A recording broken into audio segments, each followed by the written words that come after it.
Assalamualaikum warahmatullahi wabarakatuh.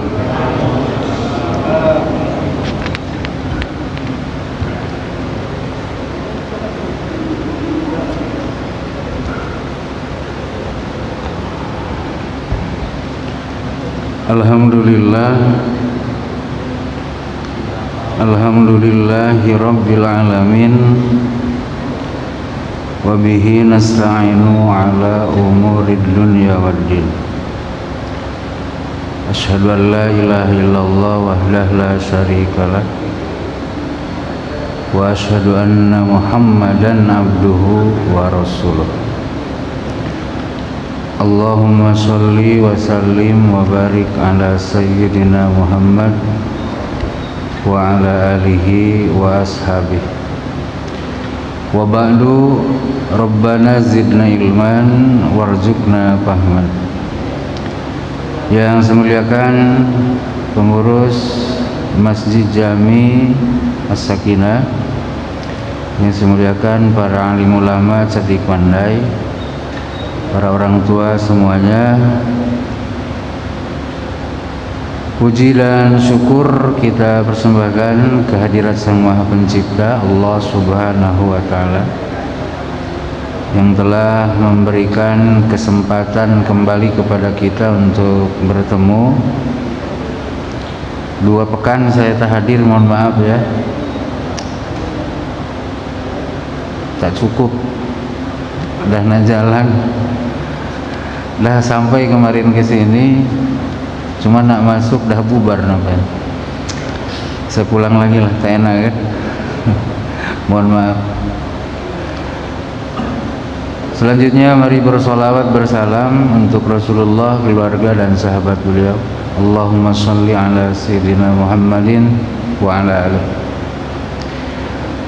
Hadirin rahimakumullah, kita lanjut ya. Kemarin kita di pertemuan terakhir telah selesai membahas tentang macam ragam air ya. Air itu kita bahas karena kita tahu bahwa dia itu alat pertama dan utama untuk bersuci dari hadas ataupun daripada najis ya.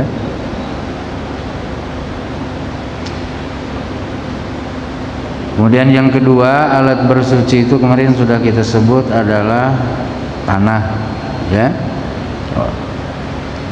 sebagai alternatif kalau tak ada air atau air membahayakan kita. Berikutnya hadirin, bilakah toharoh itu wajib kita lakukan? Toharoh ini kan bagian daripada pengabdian ya, bagian dari ibadah. Jadi ada time-nya.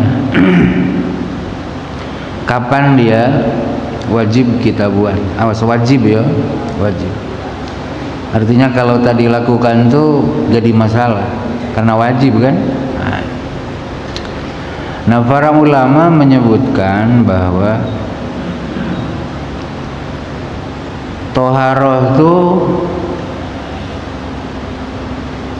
wajib dilakukan ketika syarat-syarat berikut ada pada diri seseorang.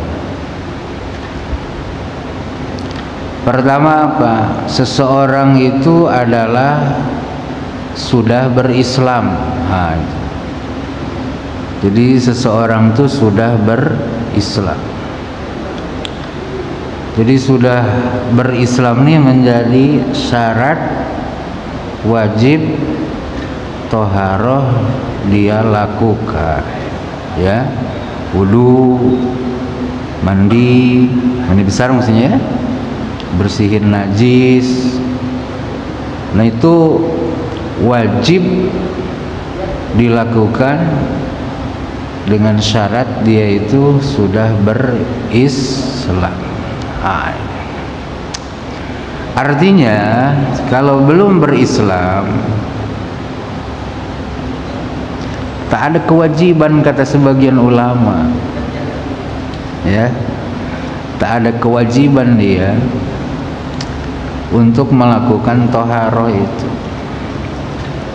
Jadi kalau waktu duhur datang, kalau dia belum bersyahadat,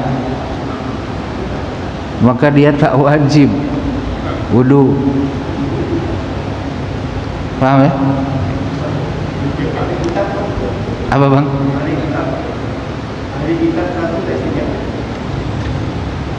Nah, ahli kitab pun dalam Quran kan disebut sebagai orang-orang yang kafirin, ya. Cuman kekafiran dia ini agak istimewa. Kekafiran dia ini agak istimewa. Coba baca Al-Maidah ayat 5. Ya, ini terlepas dari perbedaan pendapat ya, menafsirkan ayat kelima dari Al-Maidah itu. Istimewa itu apa? Diberi hukum lain seperti hukum yang kena ke kafir murni yang bukan ahlul kitab. Kalau dalam Al-Quran kan ahlul kitab di ayat 5 Maidah itu kan sembelihannya halal, perempuannya boleh dinikahi. Meskipun ulama berbeda pendapat mengenai firman ini ya, tapi yang jelas beda.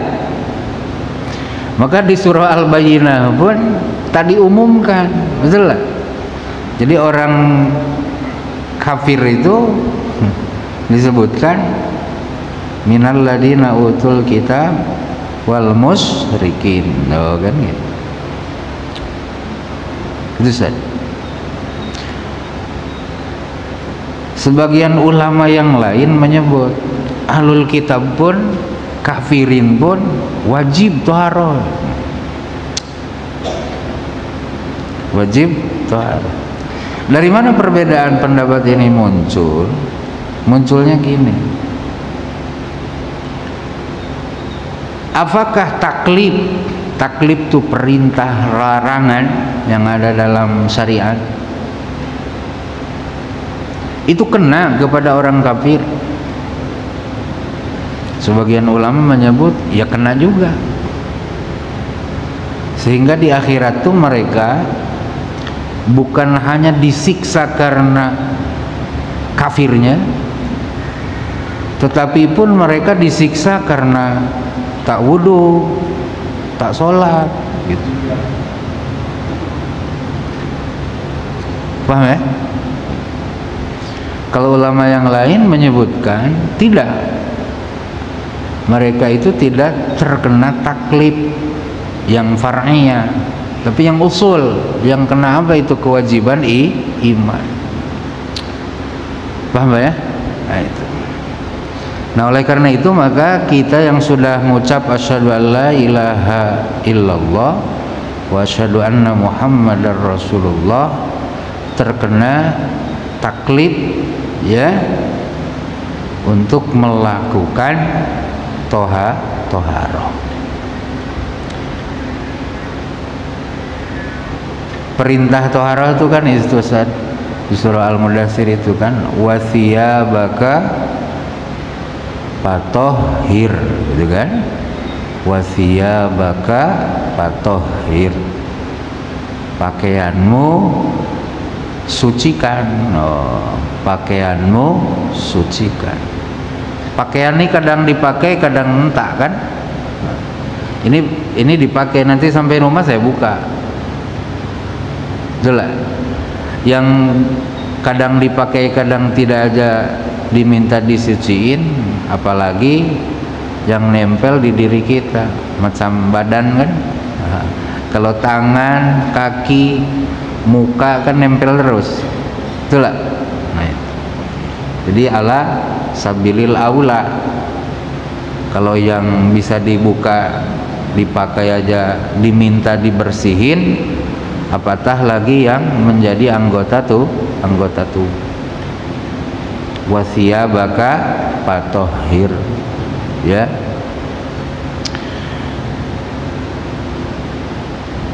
Kalau ngebersihin tempat di Al-Baqarah itu Ustaz, ngebersihin tempat untuk ruku, untuk sujud, untuk salat, untuk tawaf, ya.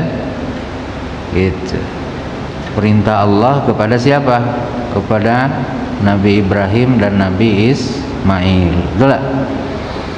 Ang tahhira baitiya lit taifina wal akifina war ruk'is sujudi. Wahai Ibrahim, wahai Ismail, kalian berdua wajib membersihkan rumahku. Rumahku tuh apa? Baitullah, Ka'bah. Tapi jangan pula Bapak kayak anak SD, rumahku tuh dipahami langsung, oh Allah tuh di situ alamatnya, kan gitu. Janganlah. Jangan letterlek kali lah. Itulah. Ini kesan sangat jelas nih, ngasih alamat Allah loh Pak. Di mana Bapak rumah? Di blok C itu Bapak. Nah kan gitu. Berarti Bapak tinggal di blok C kan? Nah. Allah di mana tinggal? Ya di rumahnya. Rumahnya di mana? Ya dekat Makkah. Pas mana itu? Pas dekat haram, tanah haram. Kan bahaya. Betul lah. Nah itu. Jadi jangan letterlek kali. Itu bahaya Pak. Nanti sekali Bapak pengen bukti bener tak ada Allah tuh ada dekat Ka'bah, maksa askar nanti minta dibukain pintunya. Paham ya? Nah itu. Jadi baitian itu rumahku tuh apa Pak? Rumah itu tempat apa? Tempat kita mendapatkan ketenangan. Betul lah. Maka penat-penat balik kemana? Ke rumah. Betul lah. Balik ke rumah. Maka kita dah di luar kebiasaan. Kalau penat-penat lari kedai kopi. Itu dah luar biasa tuh Pak. Maka disebutnya rumah tuh maskan, tempat tinggal. Ketenangan tuh bahasa Arabnya apa? Sakinah. Ini sakinah nih punya Bapak nih. Masjid As-Sakinah. Masjid ketenangan. Bahasa Arabnya rumah tuh tempat tinggal tuh maskanun. Uskun anta wa zaujukal jannata. Bertempat tinggallah engkau dan pasanganmu di surga. Gitu Pak. Subhanallah. Luar biasa. Ini kembung balik nih. Paham? Nah gitu. Dan hendaklah kamu berdua wahai Ibrahim wahai Ismail membersihkan rumahku untuk orang yang bertawaf, untuk orang yang beriktikaf, untuk orang yang ruku, untuk orang yang sujud. Nah, maka tempat sholat itu harus bersih dari najis. Nah, maka kemarin kan sudah kita sebutkan membersihkan najis itu pertama dari pakaian, dari badan, dari tempat yang akan kita jadikan sholat. Nah kewajiban itu, kewajiban membersihkan diri ya baik dari najis atau hadas itu kata para ulama kewajibannya itu dengan catatan, dengan syarat dia sudah berislam, sudah ngucapin asyhadu alla ilaha illallah wa asyhadu anna muhammadar rasulullah. Nah maka Pak mohon maaf nih, kalau ada orang mau berislam, Bapak jangan paksa dulu dia berkhitan. Khitan disunat dulu, jangan. Suruh dulu syahadat. Dah syahadat baru perintahkan kewajiban yang lain. Apa itu? Khitan. Hah? Bahaya. Oh, kalau hitan dulu sandak lah katanya. Oh, kalau gitu dah balik kata bapak. Dosa bapak. Dosa. Hitan itu perintah setelah berislam. Ya, hitan itu perintah setelah berislam. Halnya sholat. Sholat itu perintah telah syahadat. Wajib mana sholat sama hitan? Wajib sholat. Boleh tak Ustaz sholat tanpa hitan? Ustaz sholat nih, tapi tadi hitan Ustaz. Oke, ada jalan keluar kan? Ada jalan keluar. Dia pipis, maka dia bersihin, ya. Bukan hanya kepalanya, tapi lubang kuluk bagian dalam pun disucikan. Kan selesai. Jadi awas, jangan apa, macam benar tapi keliru gitu. Ya, udah kalau nak bersahadat, tuntun syahadat. Khitan kemudian kewajibannya itu setelah syahadat. Kemudian kalau bisa fasilitasi, jangan suruh khitan sendiri, bayar sendiri. Ya, fasilitasi, pakailah duit kotak infak tuh. Ya, gitu kan sama untuk kepentingan orang Islam. Coba ya.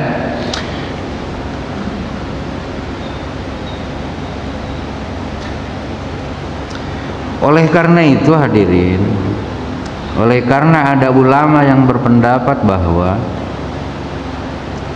orang kafir ini tak kena kewajiban far'i, ya, di luar kewajiban yang usul yaitu iman, maka kalau mereka berislam, mereka tak wajib mengkodok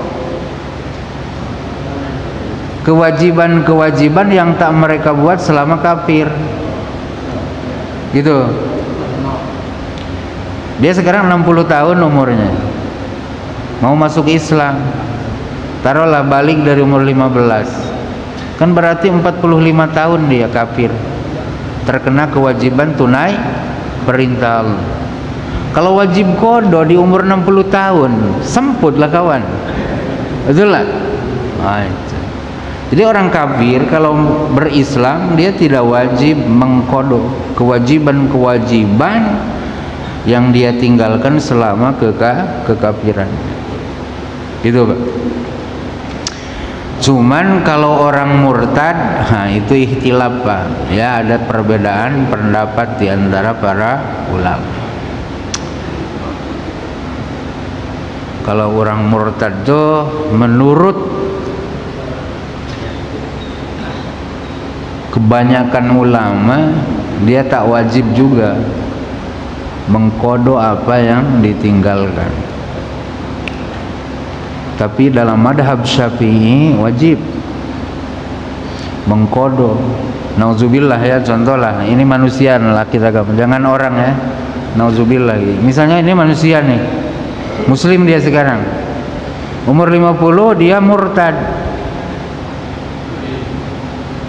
Gambaran paling jelas murtad itu pindah agama lah ya. Padahal bukan hanya itu hal murtad. Dalam kitab Sulamut Taufik nantilah ada waktu kita bahas. Murtad itu kan hal-hal yang bisa membuat diri kita murtad itu ada i'tiqadi, ada qauli, ada fi'li ya. Ada bisa berupa ucapan kita, bisa berupa perbuatan kita, bisa berupa i'tikad kita, memurtadkan kita. Yang paling kentara lah murtad itu apa? Kita pindah agama. Betul ya? Di umur 40 tahun dia murtad dari Islam, pindahlah ke agama tertentu misalnya kan. Di umur 50 tahun balik lagi ke Islam, kan 10 tahun itu ada jeda. Berarti tak salat, tak puasa, ya. Murtad itu ya kafir juga lah, cuman bahasanya lain. Murtadun itu apa artinya murtad? Murtad itu irtadda ala akibah.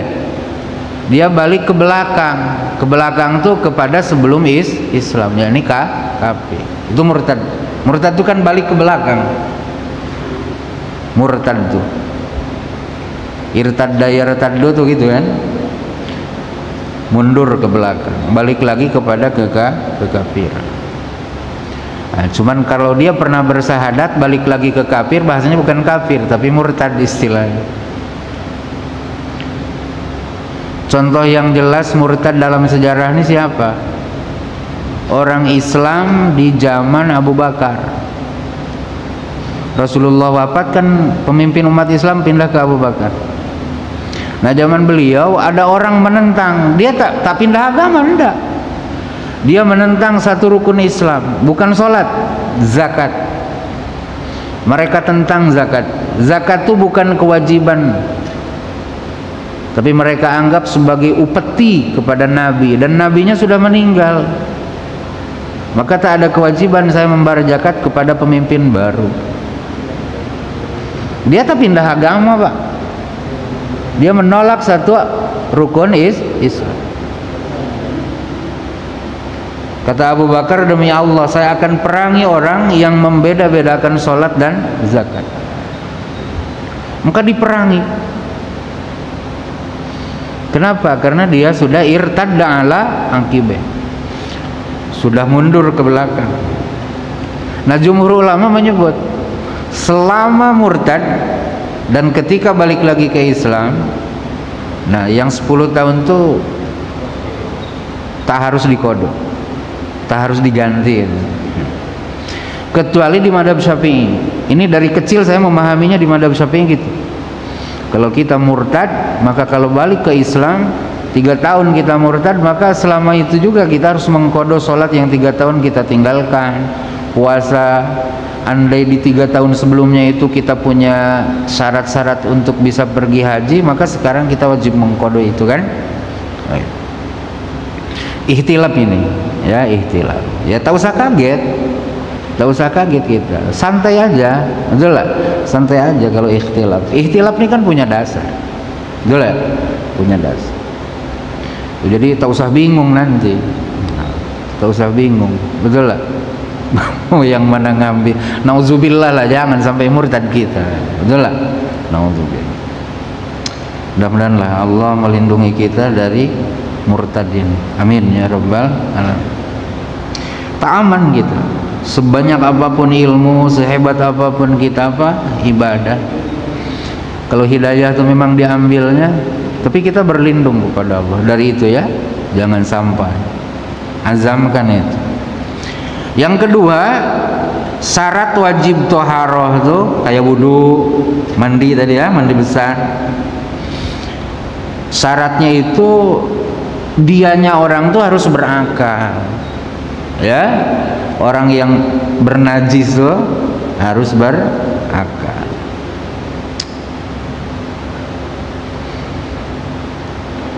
Najis, Ustaz, najis tuh darah ya, najis itu darah, pipis tuh. Tapi ingat-ingat ya, darah yang najis itu yang sudah keluar dari kulit. Kalau masih dalam kulit bukan najis. Pun sama Pak, pun kalau sudah keluar dari lubang belakang. Halnya pipis sama, pipis pun kalau sudah keluar dari lubang zakar kita. Maka hakikatnya perut kita ini adalah tempat najis yang berjalan. Sepiteng ya, seganteng apapun bapak tuh sepiteng, betul kan? Cuman tak nyadar kita, nengok sepiteng jijik, tak mau masuk ngambil yang nyumbat tuh. Tak sadar kita pun adalah sepiteng, betul lah. Maka jangan sombong lah, kita ini sepiteng juga, betul lah. Tak usah hebat, merasa hebat kali. Kita ini sepiteng. Cuman nah itu masih ada mendingnya. Kalau najisnya yang hissi, yang fisik itu hanya disebut najis tuh kalau sudah keluar dari tempatnya. Itulah. Kalau sudah keluar dari apa nama? Ini ya, apa tempatnya tuh Ustaz? Yang kayak anduk tuh kalau dalam sapi apa nih? Lambung ya. Sudah keluar dari lambung, sudah keluar dari lubang belakang, baru dikategorikan najis. Masih mending kalau najis yang fisik. Tapi ada najis yang bukan fisik. Dia abstrak, tapi Tuhan katakan najis. Apa itu? Ketakaburan hati. Ketakaburan hati. Itu kan najis. Jelas. Takabur mah mau di dalam mau dikeluarin tetap Tuhan mengadakan sebagai najis. Maka kalau najis dan hadas ada time, ada waktu-waktu di mana kita diwajibkan membersihkan. Tapi kalau ngebersihin hati itu tak ada waktu-waktu tertentu. Setiap saat kita wajib membersihkan hati. Nah, maka zikrullah itu adalah kewajiban yang tanpa batas. Kalau wudu ada batas, mandi besar ada batas. Masa kita tiap hari mandi besar terus? Lecet lah. Tapi kalau zikrullah, ingat Allah, betul lah, sebagai salah satunya jalan untuk membersihin hati itu tanpa batas. Hatta dalam kita keadaan berhadas sekalipun zikrullah harus jalan. Hatta ketika kita sedang buang najis pun zikrullah tetap harus jalan. Maka ketika kita masuk WC, itulah kita dikasih doa sama bu guru kita, Allahumma inni a'udzubika minal khubusi wal khaba'is. Itu bukan supaya tai tak bau, bukan. Jadi macam mana ketua katanya kiat-kiat supaya kita tidak bisa, supaya kita tak mencium baunya tai. Oh, kata ketua tuh baca Allahumma inni a'udzubika. Nanti protes tuh, bohong lah katanya, tetap aja bau kan. Jadi zikrullah yang ono tuh bukan ke yang fisik larinya, ke hati. Jadi hati itu jangan sampai lupa Allah. Hatta di tempat senajis WC. Itulah. Keluar dari WC kita kata gufronaka, ya Allah ampunanmu kami harapkan. Karena kita duduk di tempat paling buruk. Kalau di masjid lama-lama bagus Pak, tapi di WC lama-lama jelek loh Pak. Iya, tak bagus. Kalau lama-lama di WC itu harus diketuk Pak, takutnya lagi sujud pula kan. Kawan saya Pak RT meninggal dalam WC, saya doain ya, dan kita doain mudah-mudahan beliau mendapat ampunan rahmat Allah. RT Pak Saiful ya namanya, Pak Saiful, dekat SMP 7 Ustaz. Allahumma gfir lahu warhamhu wa'afihi wa'fu anhu. Beliau ini saya ingat terus, jasa terakhir yang saya kenang untuk umat Islam apa? Dia berupaya melegalkan tanah wakaf. Wah, dengan segala cara beliau luar biasa. Semoga Allah memberkahi ya usahanya. Dan sekarang sudah berdiri TPQ dari tanah yang diupayakan oleh Pak RT itu. Dia RT tapi jadi apa? Komandan pembangunan masjid. Wah, sekarang TPQ-nya sudah berdiri. Nah, semoga lah beliau sedang merasakan ya bacaan-bacaan barokah Quran kuburnya.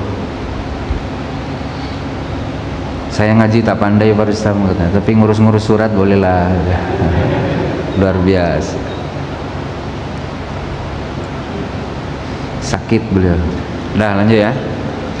Jadi berakal nih menjadi syarat wajibnya seseorang melakukan taharah. Maka orang yang kehilangan akal secara permanen, orang gila misalnya, betul, atau orang yang sedang pingsan, betul? Atau anak kecil yang belum tamyiz, ya, tak ada kewajiban bagi mereka untuk wudu, untuk mandi besar. Maka kalau ada orang gila keluar sperma, bapak tak usah mandi, tak usah mandikan, wong dia tak wajib pun, akalnya kan tak ada. Sampai bapak ikat, betul lah, gitu, dimandiin. Kenapa pak? Dia tadi keluar sperma pak, wajib mandi. Bapaknya yang gila lah kalau gitu. Orang gila kok dimandiin. Kecuali kalau dia mati pak ya, meninggal, baru wajib kita mandikan.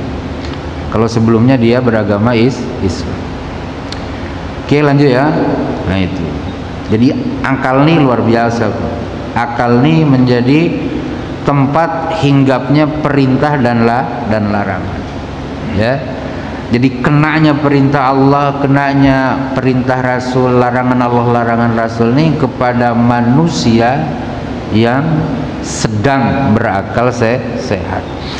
Maka oleh karena itu segala bentuk yang bisa menghilangkan akal sehat manusia dilarang dalam syariat. Minuman keras, ya, minuman keras, khamr bahasa Qur'annya, itu dilarang.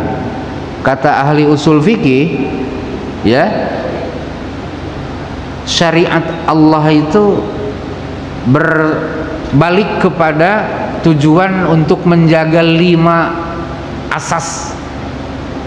Apa itu? Hifduddin, menjaga keyakinan. Hifdul akal, menjaga akal. Hifdun nafas, menjaga jiwa. Hifdul mal, menjaga harta. Hifdul irdi, menjaga kehormatan. Dilaranglah kita mabok. Kenapa? Mabok itu akan merubah akal sehat. Gitu ya, mabok tuh gitu. Dan zaman jahiliyah itu, zaman Islam belum lahir ini, mabok nih satu tren yang merupakan kehormatan. Lebih dari hidangan kopi di tempat kita. Ngumpul tanpa kopi kan tak nyaman, betul lah. Lebih lagi. Sehingga syair-syair orang Arab jahiliyah itu kalau tak perempuan yang dipuji itu ya arak atau perang. Sehingga untuk menghilangkannya itu perlu tahapan yang rumit. Perlu sampai 4 tahap Allah menurunkan tentang keharaman arak. Ya, silakan. Tamyiz dan akhir balik, terutama anak-anak. Sebagian kan pendapat atau ulama menyampaikan anak-anak tidak boleh bergabung sama sok dewasa. Karena mereka belum ada balik, tapi sudah tamyiz. Nah, bagaimana membedakannya? Beda-beda itu sudah tamyiz dengan Oke. Nah, sebenarnya ada balik pun apakah mereka itu tamyiz menjaga tadi istrinya semua? Iya, iya. Iya, tamyiz itu Ustaz dari bahasa Arab, mayyaza yumayyizu tamyiz. Nah, mayyaza itu artinya membedakan, ya, membedakan. Maka yang disebut tamyiz itu seseorang yang akal dia sudah bisa membedakan mana coklat, mana telek. Nah, itu. Kita kasih coklat dimakan dia, kita kasih telek kan warnanya sama, tak mau lah katanya. Nah, itu berarti dah tamyiz.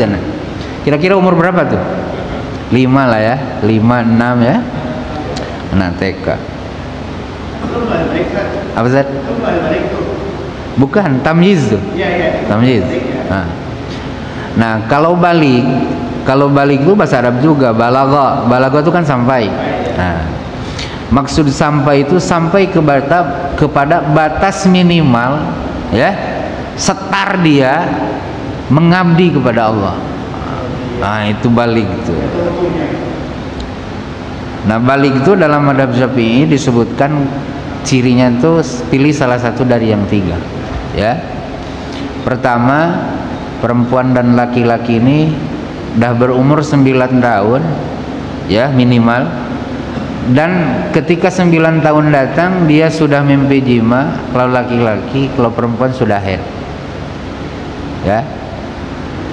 Kalau dua-dua ini tak terjadi, 9 tahun sudah, tapi mimpi jima belum, haid belum. Nah, tunggu masa time dia umur 15 tahun. Jima tak jima, kalau umurnya dah 15 tahun, maka taklif syariat, perintah larangan sudah wajib dia buat. Hatta diantaranya toharoh. Jadi kalau anak kita dah 15 tahun mimpi jima ke atau belum mimpi jima ke, itu udah pasti balik. Dan 15 tahunnya itu bukan Januari Februari ya. Ini penting karena dia lebih lebih cepat. Kalau 15 hari ya, berapa? 11 ya? 11 ya? 11 kali 15 berapa tadi? 11 kali 10 110 tambah 11 berarti 121 hari ya. Kalau kita ngitung Januari 76, betul lah baliknya tuh, atau Januari 75 kan baliknya mungkin 19 90 kan. Oh itu. Nah, kurangi 121 hari sebelum itu. Karena apa? Kalau Komariah ini kan lebih cepat. Gitu tadi. Jadi kalau balik itu kewajiban, perintah, larangan sudah wajib dia buat. Kalau tamyiz belum. Kalau tamyiz belum wajib dia buat perintah, belum wajib dia tinggalkan larangan. Ya, karena belum balik. Nah, terkait dengan putusnya sab salat, betul lah, karena nyempil anak itu, betul lah. Sebenarnya gini, kalau untuk orang balik tak ada masalah, ya, meskipun anak SD gitu ya, tapi dah balik, tak ada masalah. Cuman ada etika dalam berjamaah nih. Utamakan orang-orang yang sepuh, ya, yang depan nih, orang-orang yang sudah masuk ke usia balik, betul lah. Jadi Bapak mempersilahkan orang tua ke depan tuh etika yang baik, gitu ya, etika yang baik, hormat gitu, betul lah, hormat gitu. Nah gitu. Jadi kalau bisa memang mereka itu taruh di belakang, tapi jangan diusir dari masjid yang belum balik ya.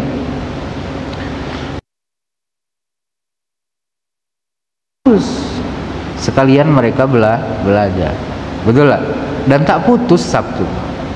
Bahkan mungkin setan lebih takut sama dia ketimbang kita, betul lah. Kan kalau ada celah itu katanya setan segede kambing kecil ya, kambing kacang namanya, nyempil Pak. Setan mungkin lebih takut sama anak yang sholat samping kita daripada kita, betul lah. Kata setannya awal lebih banyak dosa lah kata dia. Makanya dalam riwayat ada Sayyidina Hasan Husain tuh beliau mendampingi Rasul, bahkan bukan hanya mendampingi, menunggangi Rasulullah. Andai itu adalah sebuah perbuatan tercela, maka pastinya Rasul mengunci anak beliau itu dalam rumahnya, betul lah, mengunci cucu beliau itu dalam rumah, karena Rasul itu tak akan membiarkan dosa sedikit pun dilakukan, gitu ya. Nah, Sayyid Hasan Husain itu menunggangi, bukan setakat bising ya, tapi menunggangi. Kalau menunggangi itu lebih bising kan, gitu Ustaz ya. Nah, tapi udah bagus lah, kita ini kan udah ngatur anak kecil di belakang. Kalau anak kecil sholat bicara biasa Pak. Kita dulu aja dah nikah masih aja juga bicara. Sekarang aja dah biasa sholat tengok. Nah gitu. Jadi yang kehilangan akal, betul ya, yang kehilangan akal itu gila, pingsan, ya, itu saat gilanya, saat pingsannya dia tidak terkena kewajiban tohara.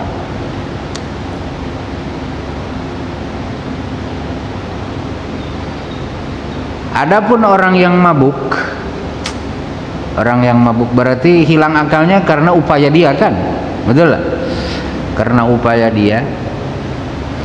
Maka orang yang mabuk nih Pak, kalau masih kesadaran dia timbul ketika waktu sholat masih ada, betul lah? Ataupun waktu sholat sudah habis, dia wajib melakukan tohar. Tapi nunggu sadar, ya, nunggu apa namanya, balik lagi akal sehatnya, ya. Kalau lagi sholat, lagi mabuk, jangan dekati masjid, kan. Itu yang menyadarkannya tuh yang sadar, Pak. Kalau yang mabuknya kan tak sadar, gitu ya. Yang tak mabuk yang menyadarkan dia, jangan masuk masjid, awak kan masih mabuk, suruh balik. Kalau dia kan sudah pakai baju koko, sudah pakai songkok, sekali ruku tak bisa bangun lagi, kan, nungging langsung. Ya, lanjut. Yang ketiga balik, ya. Yang ketiga balik. Toharoh itu wajib dilakukan oleh seorang manusia ketika dia sudah balik. Berarti kalau tamyiz belum ada syarat wajib toharoh, ya. Jadi kalau bapak nyuruh anak umur 7 tahun wudu, yang ngelatih aja, bukan berarti dia wajib toharoh. Sholatnya pun belum wajib kok, gitu kan. Makanya kalau ada umur 6 tahun sholat tanpa wudu, bapak tak usah marah kali, apalah kok belum wajib, daripada disuruh wudu malah balik, gitu kan. Sholat tidak, wudu tidak, cuman lepas itu kasih tahu wudu dulu nak baru sholat, itu Pak, ya. Nah, itu. Kalau udah macam kita taci, Pak, demi ngejar Ustadz Ali takbiratul ihram, dahlah orang pun tak tahu, kan, wudu tidak, langsung aja duduk, sila.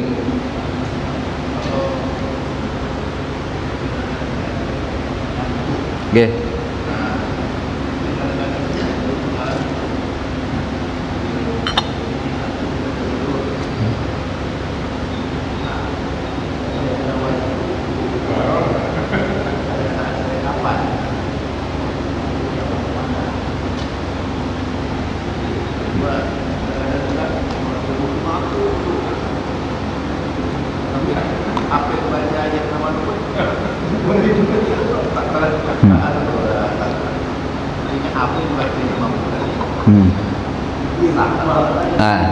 Luar biasa.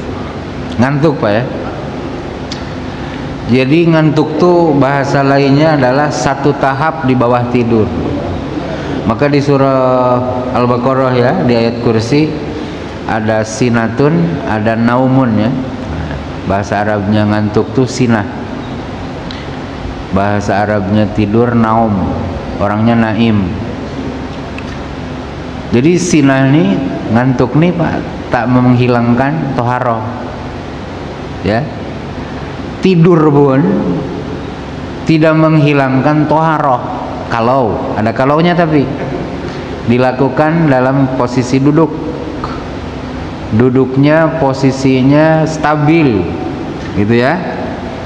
Karena kata para ulama, mata ini adalah kunci lubang belakang. Jadi kalau lubang belakang tuh kuncinya tuh mata. Mata bapak terjaga, dia nutup.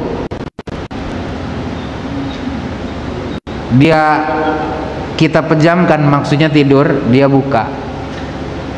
Maka meskipun kuncinya terbuka, kalau bapak duduknya stabil, lubang belakang tuh tak buka juga, Pak. Maka kalau bapak duduk di sofa yang empuk, untuk bisa keluar angin, bapak harus ngangkat kaki sebelah baru keluar, kan.